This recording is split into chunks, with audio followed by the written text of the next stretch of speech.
And we are recording. Kevin Kelly, thank you so much for spending time with me today. I am so honored. I keep telling people, like, I've got to go. I'm going to go be talking to Kevin Kelly. Like, it is an honor to be with you. Thank you. Welcome. I am likewise honored and really privileged that I had a chance to talk with you now, and I'm so looking forward to this conversation. So I want to just tell people that are tuning in a little bit about you. They may have heard you because you've been on the circuit lately. You've been out and about. Kevin Kelly is probably best known for, and the description is senior maverick at Wired, aka co-founder of Wired. But I'm also super fascinated by your Long Now work. I'm like living in the Bay Area. I'm always aware of what's happening with the Long Now Foundation, and the idea of sort of taking ourselves out of the moment and looking at a wider horizon is fascinating. I also am very biased, but Recommendo is one of my favorite newsletters. Cool Tools. I was on Cool Tools. I love it so much. And you and I have worlds overlap because we both are interested in helping people understand how to get perspective and move through their lives in different ways. So your book that we're here to talk about is Excellent Advice for Living. And I listened to a couple of your other podcasts. I thought, I don't want to do the same thing everyone else has done.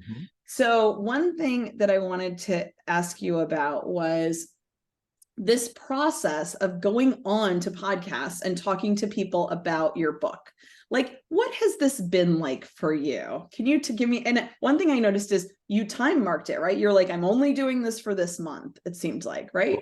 Yeah, well, I wish it was only 1 month. It's actually been closer to 3 months. Okay. But we're coming to the end of it. So I've had a lot of rides. And one of the reasons why I actually honestly look forward to each one, including this one, is that, like you're just demonstrating, the questions are always unexpected, not what I was hoping for or wanting, but nonetheless really fun for me. And the takes that people have, there's been almost no overlap, say, in their favorite aphorism in the book. And that was also a surprise.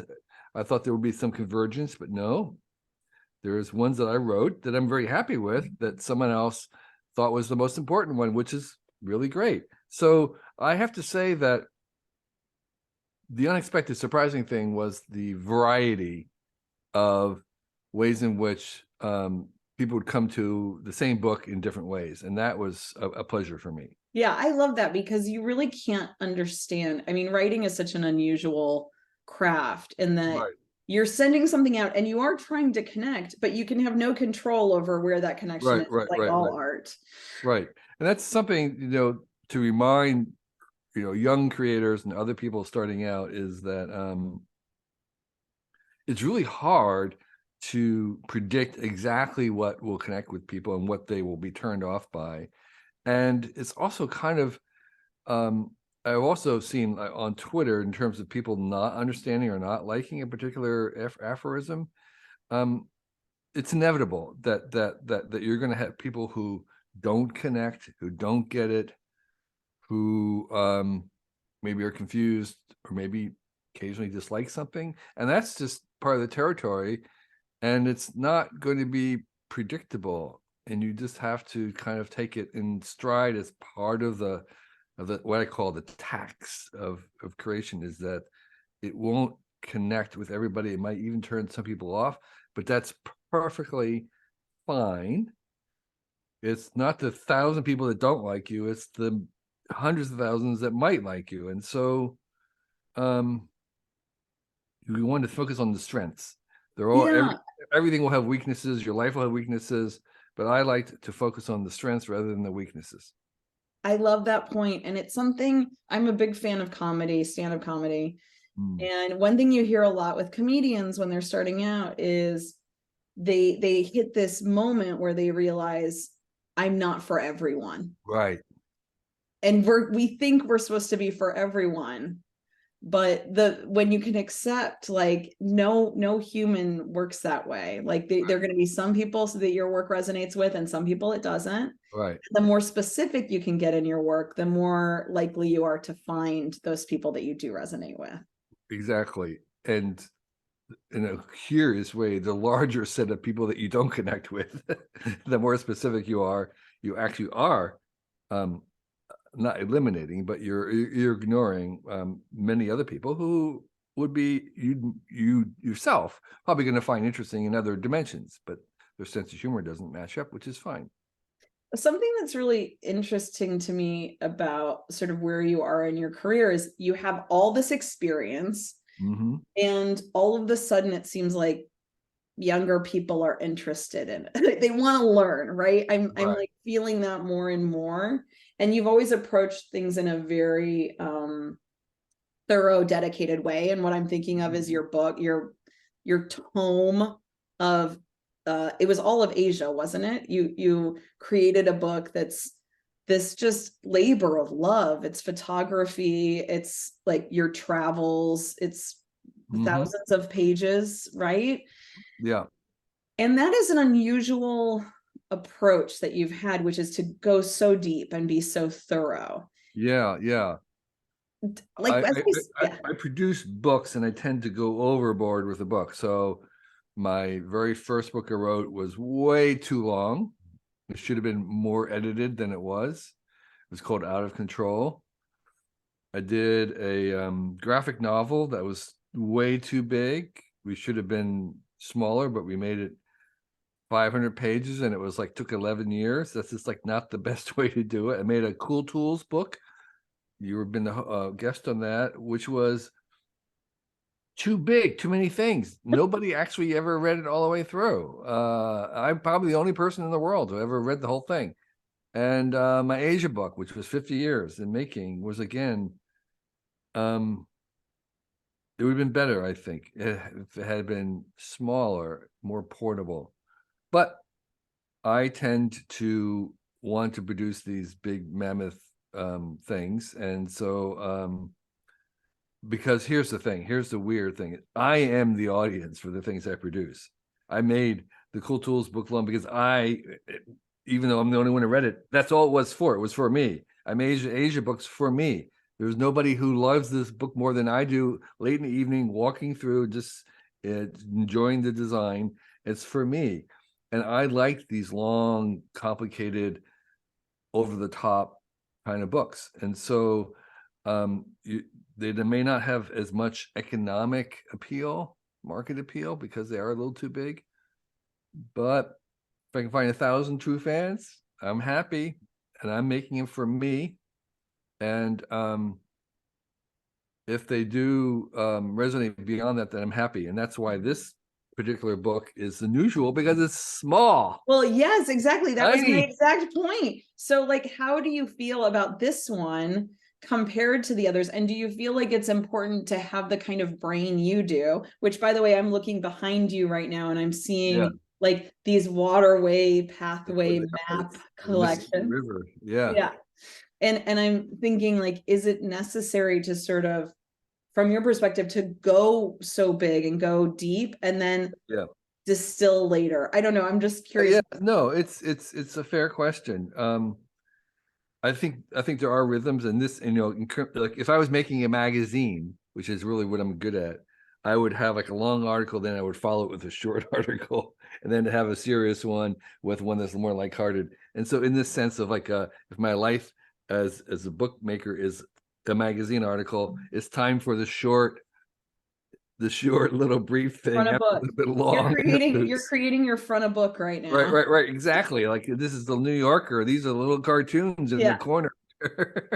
That makes a lot of sense. One pager. Right. So you're right that, there is that kind of variety, that contrast in pacing that you want to see in the longer view of creation. And, it's like if you're making a music album, you want to stagger things. You want to have them alternate in their impacts or their tone. So yes, it was time for something short, and here we are. with lots of little short things. I had a friend named Stephen Levy, who's a writer at Wired, who's very prolific as a book writer. And he observed to me in his own particular experience, which was the shorter the book was, the better it sold. And so That's his really best interesting. books was like the book on the iPod. It was very, very short.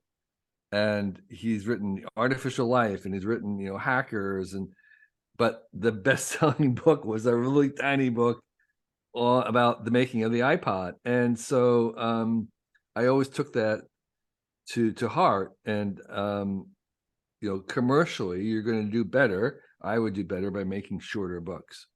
Well, it's interesting because I'm 47. I have lived a career of books, magazines, and then tech. And I've now been in tech for 18 years. So it's been a while, but I've watched how people consume ideas in all these different formats. Mm-hmm. And one of the things I noticed is, because most people don't seem to read through digitally an entire piece. Yeah. But they still want to see that the length is there. They still want to see the depth is there, but they want the end. Like I see you like scrolling and being glad, okay, someone did this work. It's real. It's legit. It's almost like a read of it. And then, but I want to know what the summary is. Have you ever noticed that? Well, I've noticed that in one other place that's kind of related to Cool Tools, the Wirecutter. Yes. The Wirecutter was like Cool Tools, and Brian Lamb was very inspired by Cool Tools, but they did something that I always felt that we should do at Cool Tools, but I didn't really kind of want to commit to it because it would make it into a full-time job, and Cool Tools was always just a hobby. But Brian decided to do it seriously, and what it was to show your work. It's true. Okay, so Cool Tools, we would do lots of kind of research, at least when I was running it, lots of other research, but I only would show the paragraph summary, the conclusion. Like, here's the recommendation. Brian showed the entire work. They would write down everything that they were doing, and all the testing and all the other things. And nobody really read it, but the fact that it was there made it really powerful and believable. And so the Wirecutter reviews had tremendous power and popularity because they had a whole bunch of texts and works that nobody read. Right, exactly. It's an iceberg, right? And all we really care about is the top, but we want to know the rest is there. That makes a lot of sense to me. Yeah. Which was, by the way, for the readers out there, it was bought by the New York Times, and then they now run it. And Brian walked away with a nice himself, and now he's retired in Hawaii making cool stuff. I mean, it's hard for me not to just be curious from your perspective, because you have lived this incredible life of different forms of ideas, where you've landed. I mean, what I hear is, I love going deep. I love making these projects for myself. I do front of the book. I still think like magazines. When you look at your own habits of consumption around ideas, like how have they changed compared to maybe where they were? That's a good question. Obviously, the format has changed. I read more books on Kindle than paper than before, but I actually, truthfully, read less books now. That's been if you are, then everyone is, because Long Now Foundation, these ideas are very like because I read more magazine article things than ever before because they're so accessible. I mean, again, in the old days, you had to get a magazine, go to the newsstand, go to the library, get the magazine issue. Now you're just a click away, and magazines are much more current than books, and most books were basically magazine articles that were fluffed out. And so I relied less on book reading for the kinds of things that I was doing. I still tend, and I always have, consumed most of my fiction audibly. I audit my fiction primarily. For some reason, I just enjoy it more. I get through more by listening. But podcasts have severely impacted the amount of time that I spend audible books. So result of that is I don't spend as much time with fiction than before, because that audible time is now consumed with podcasts. So there has been kind of the rise of podcasts, the decrease of books, And the big elephant in the room for me, in terms of my time and my attention, is YouTube. I am just a fanatic, deep, completely have surrendered my life to the YouTube gods, and I subscribe to 400 channels, and Wow. I'm just into it. And I still think that even as much as I've gone into it, that, and I know almost nothing about it in terms of the full spectrum. And I just think that YouTube is completely underappreciated, under theorized. It's just underrated in terms of the impact that it's actually having on us and our lives, and the accelerant that it's performing in culture. I mean, I could just go on and on.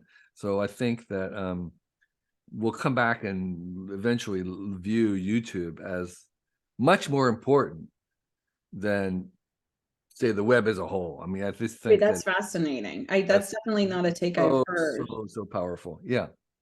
So you're an excellent advice for a living, by the way, is 450 modern proverbs you describe with pieces of advice. So through the lens of what you just said, we have, I just picked this is from The Art of Noticing, this conversation you had with Rob. And so you said, pay attention to what you pay attention to. That's one of yours from Excellent Advice for Living.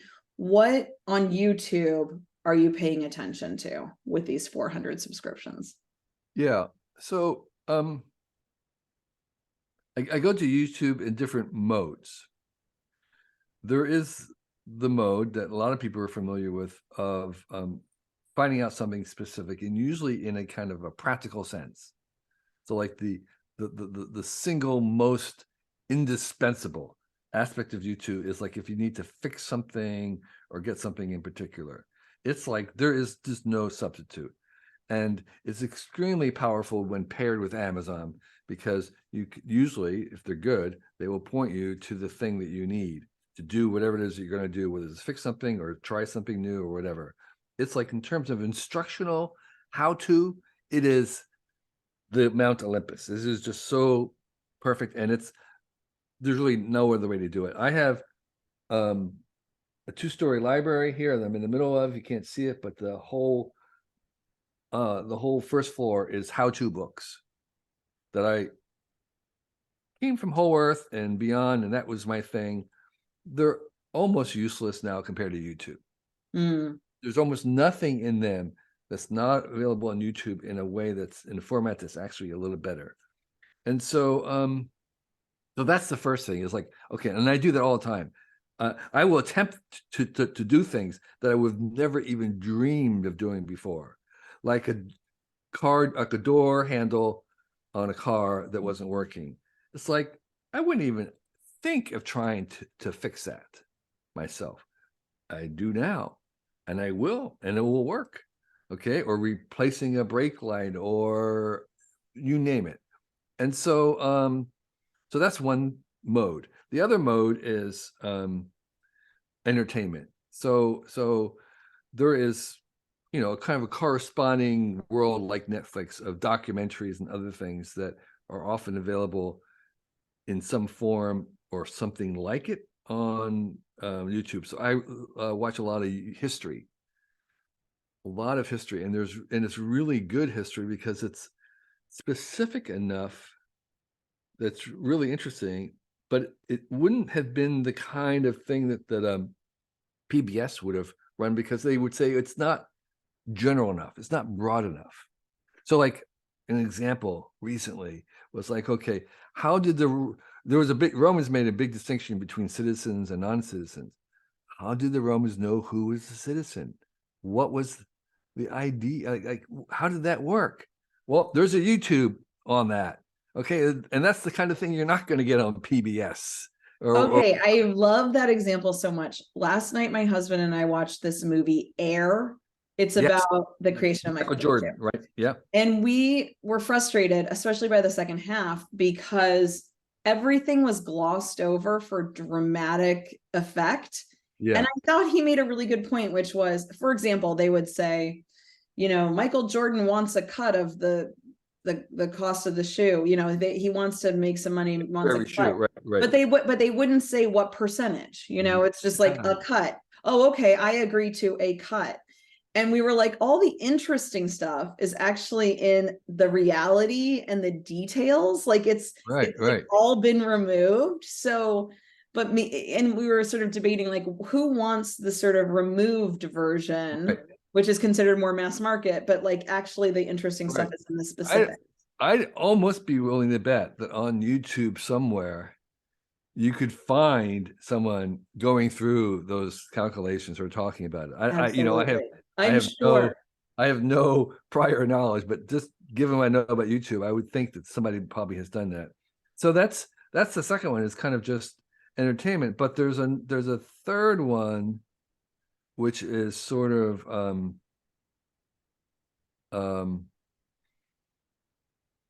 educational, but not in the how-to sense of learning things, you know, just sort of explore. Maybe the word I want is exploring rather than learning. So there's an exploration where I would, and one of the bits of advice in the book, which is to be curious about things that you're not interested in. Right.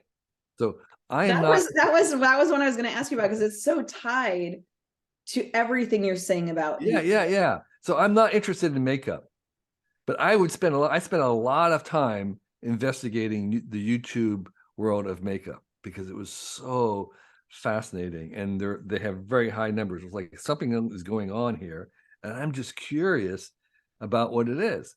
And so, you know, for a while I completely kind of ruined my algorithm for YouTube because I was being recommended you know, makeup things. And I really wasn't interested in it, but I was very curious about it. And so in that kind of a sense of exploration, it's really super fantastic for that.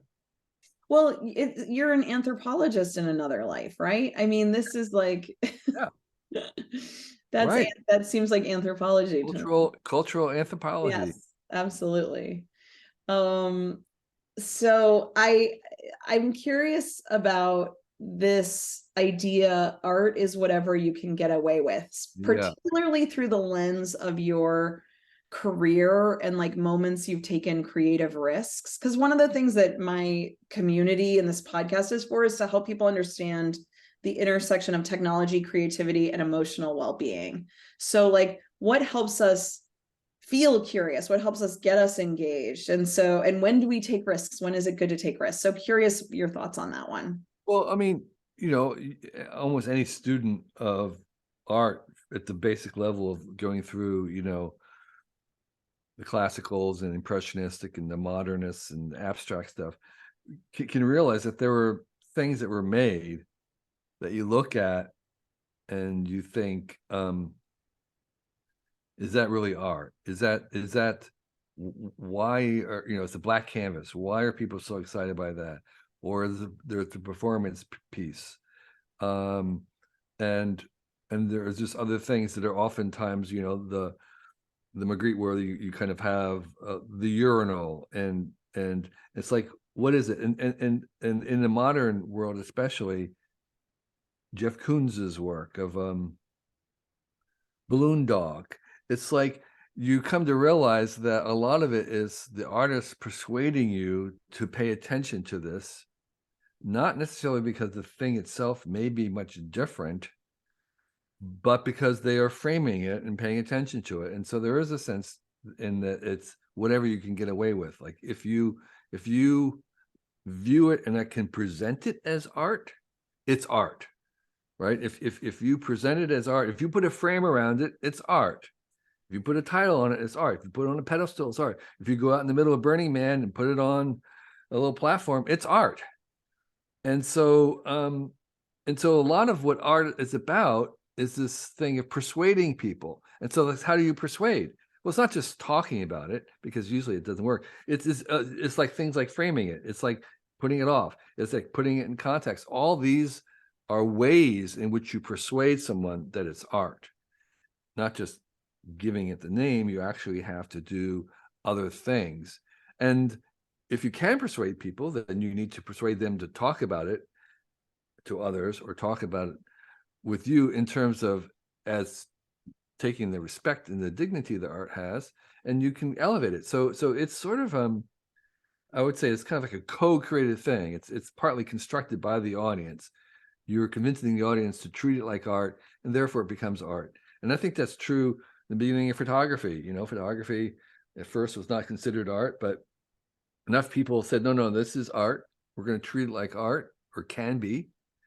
And AI is now going through. I mean, you read my mind. I literally was like, okay, so I just have to have your perspective, Long Now Foundation, like generative AI. Is that the same thing?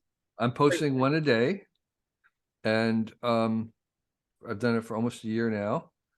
Started last June, actually. It was my first piece of AI code-generated art, and I 100% say that it's art, and I'm treating it like art.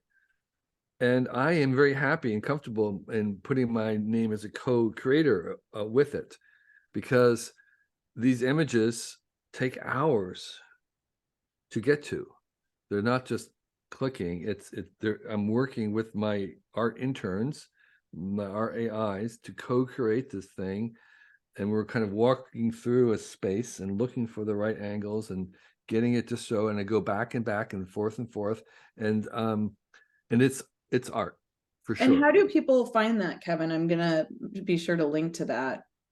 Oh, well, I post one a day on Twitter and one a day on Instagram. Okay, great. My names on both are my full name with a 2 in the middle, Kevin 2 Kelly.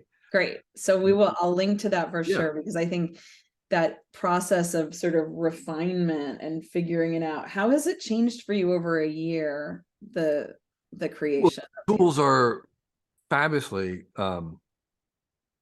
improved. They're magnificent in terms of what they do. The interface is still limited to language, which is a real constraint when you're making things. Because one of the things I was trying to do, and I discovered, I had an epiphany with the AI, was that there's a lot of art that cannot be described in words. A lot of art that I could imagine that there just aren't words for. And because these large language models like the Midjourneys and DALL-E's are language bound, there are simply, even though they could potentially create any image, they can't get to them because they're tethered to language. So there's a whole bunch of, like the majority really, of possible images that they're not going to produce or can't produce because they're tethered to language. And so, that's a huge limit for them. We'll continue to work on that and have other ways of interfacing with them, like drawing and other kind of art. We can now feed in an image to them and have that as a beginning, but there's still, to work with them, we have the conversational interface, which is really fantastic. It's one of the most human interfaces that we've ever invented, but it's still limiting when you're coming to art, because you have to be able to talk about it in some capacity. And there's so much of art that is transcendent language.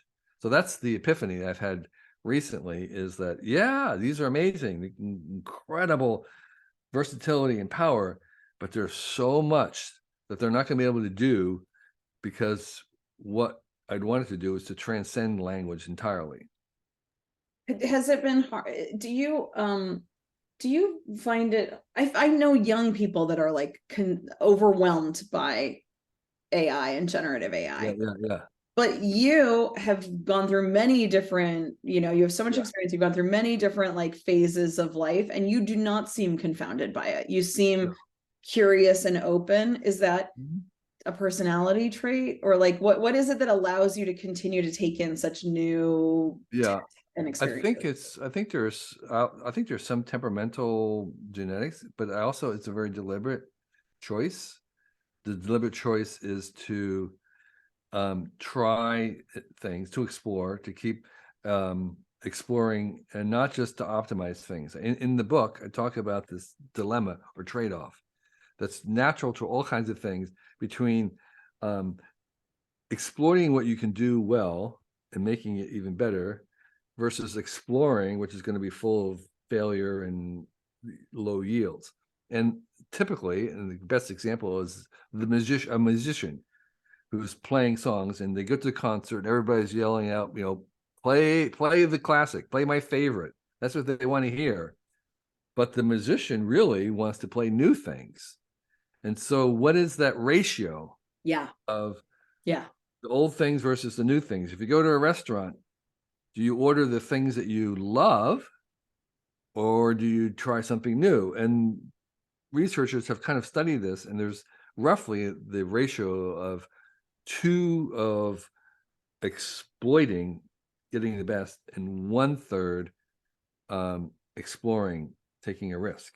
And so I think my life is kind of like that kind of a mix, where I can make another book so easily I don't need to think about it.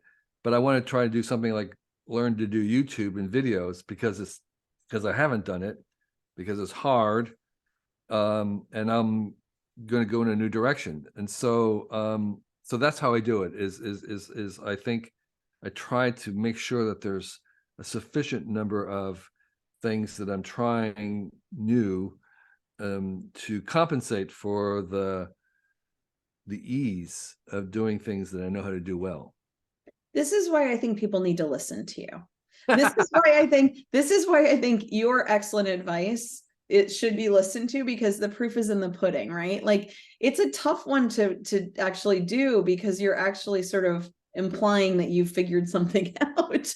But Right. like, to me, this shows that you have, I think I've had the privilege of being around people who've been very successful by the world standards.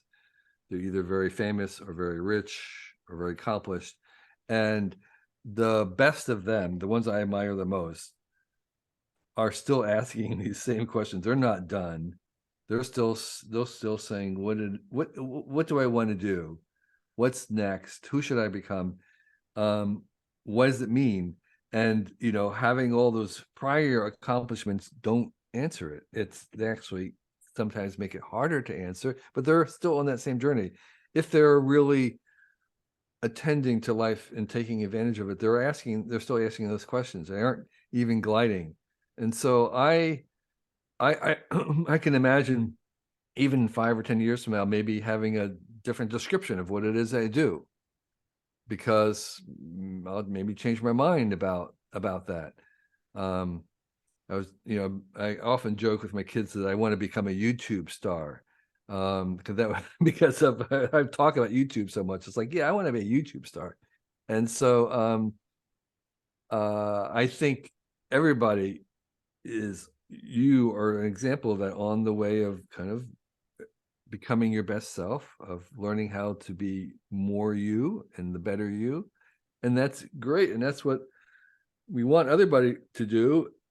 We want to equip everybody for that possibility, which means basic things like making sure that everybody's literate, making sure they have health care, making sure there's equal opportunities.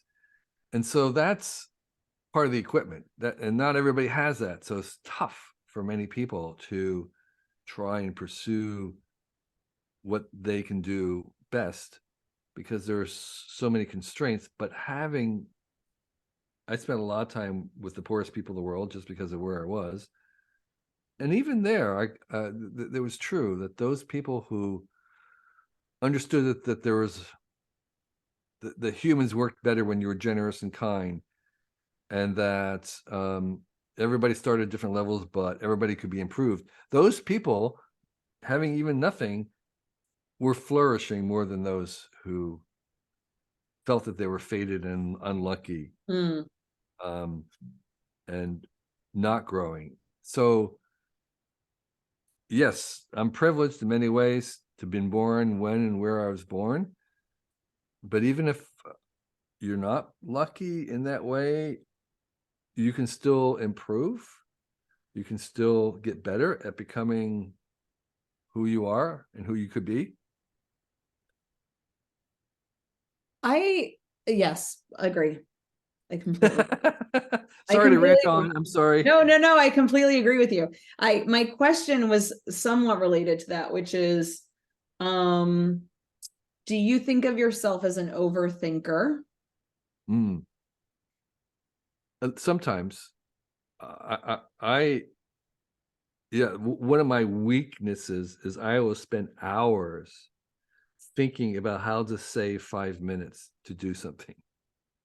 I'm Well, making that's the windy time, like I'll right? be making something, and I will literally spend hours thinking about how I could spend as few minutes making this as possible. It's completely ridiculous. Someone like an Adam Savage would just go ahead and make it the long way, figuring it that's not worth it. But for me, thinking about how to save 5 minutes doing it, it just seems very important. And Is so that something that you give yourself a hard time for, or do you just sort of accept that that's part of you?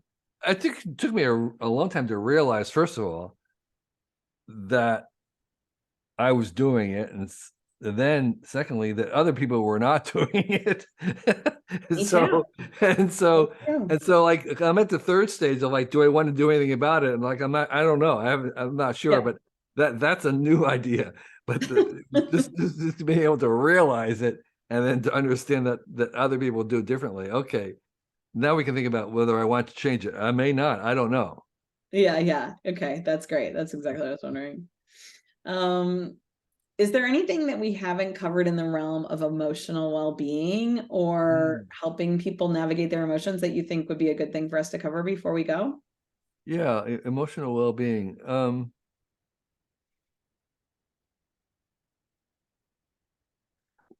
Well, you kind of hinted at one of the things I say about AI that could apply to humans too, which is I think that intelligence is highly overrated. Highly overrated. That's one of the reasons why I don't believe in these end of the world things with AI taking over. It's like you put Einstein and a lion in a cage, who wins? Okay, it's not the smartest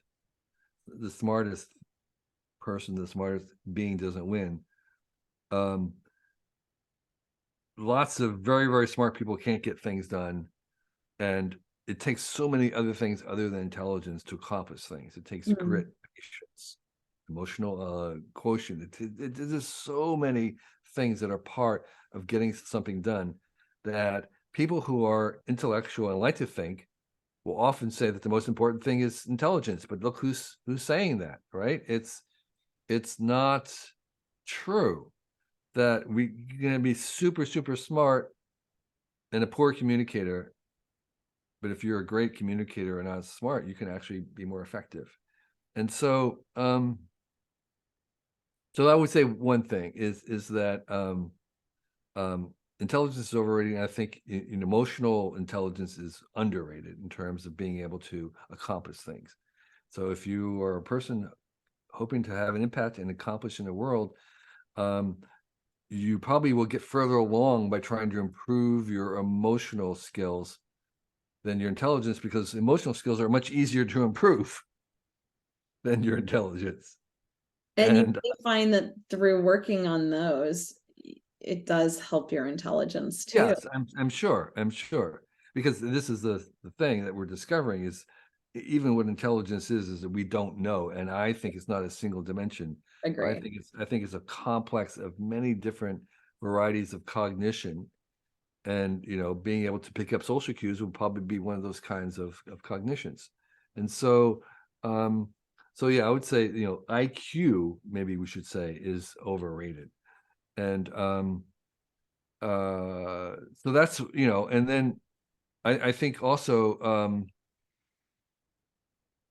you want to educate your heart as well as your mind. I mean, I think there is a sense in which we can get better at those kinds of things, whether it's gratitude, which to me is a foundational virtue, or honesty, or anything else. We can actually get better at it with practice. There's a great book on habits, Atomic Habits by James Clear, and you can make these into habits. Habits. The main virtue of the habits is that it saves you the energy of having to think about it, having to make a decision. It's just a habit, and you do it without expending any energy about deliberating about, or willpower. It's just a habit, and that's where you kind of want to get to.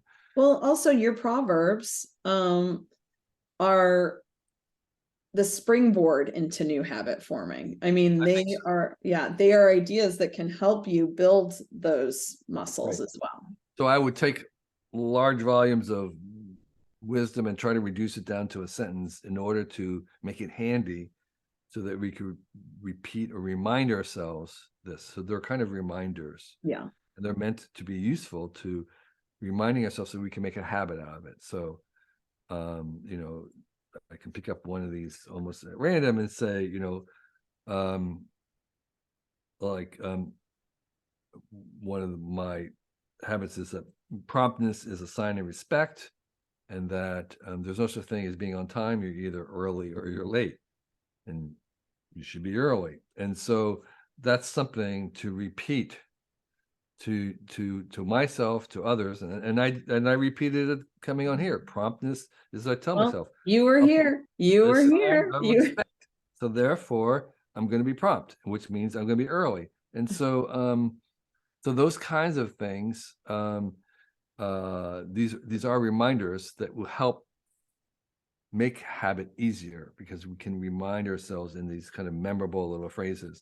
And a lot of the advice that I'm in the book is not my advice. It's, you know, it's the Stoics and it's the Bibles and it's Abraham's and all these other people in the past who themselves probably heard it from their grandfathers and grandmothers, and now they're just transmitting it. And I'm trying to put it into my own words in tweetable fashion, something that would work at the attention span of this generation. Yeah, and you did it. You absolutely did it. I think a lot about what we automize, how we make things automatic within our brain. For example, driving to the store, or, you know, these things that you, after you've done it, you don't realize you did it because it's become so automatic. Yeah. The idea that you could do the same thing with, you know, and I work to do the same thing with some of my other emotional habits, or some of my other, to say like, okay, this automatically, if this comes up, this is how I automatically can move through this in a good way. Yeah, your brain's so amazing. Like you're listening to things. When I was doing a commute, I commuted from Pacifica to Sausalito every day, which was it was almost an hour commute, but I was in total what we call books on tape. Now we call audible books fan. And the curious thing is, there would be days when I would come back from the commute listening to some fantastic book, and I was like, who was driving? Who was driving? Because I was 100% in the book. I was listening in there, and it was like, who was driving? You know? I also used to be a books on tape person. You and I are cut from the same cloth on that. When I first lived in New York, in my 20s, I would do book of the month club books on tape. They would come in a cardboard box. Yeah. And you'd listen to the cassettes and return them. And then it's sort of like early Netflix, right? Yeah. And I found that there were certain voices that I really loved. And is that how you listen now, or do you? Well, not now, but I actually remember that time I would often look for what other books that the narrator had narrated. Yes, the narrator. And in Cold Blood in particular, if you ever did books on tape in Cold Blood, there was this man. And I'm like, who is this? Wolfrang was his name, and he was fascinating. Yeah, there was a guy in there. He did a lot of those books. Yes. Yeah. I was like, well, I guess I should just listen to him from now on. Yeah, no, that was fantastic. But unfortunately, I just don't do that many. As I was saying earlier, I don't have a commute. I'm working at home. Well, now you have YouTube as your companion. Yeah, it has my guilty pleasure, but and that's really interesting too. By the way, speaking of YouTube, is as you know, probably we record most of my podcasts, and other people's podcasts are recorded with video and put on YouTube. Yes, by the way, this will go on YouTube. Exactly, right. And so in the very beginning, it's like, who's listening to podcasts on YouTube? Right. It's like a lot of people. That's all I can say. Yes, it's true. I have begun to listen to podcasts on YouTube. There you go. Absolutely. Kevin, I just want to thank you so much for your time today. I have been looking forward to this, and you're just one of those people that I feel like is showing us how to stay engaged, how to keep growing, keep learning. And Appreciate that. Yeah, keep growing. And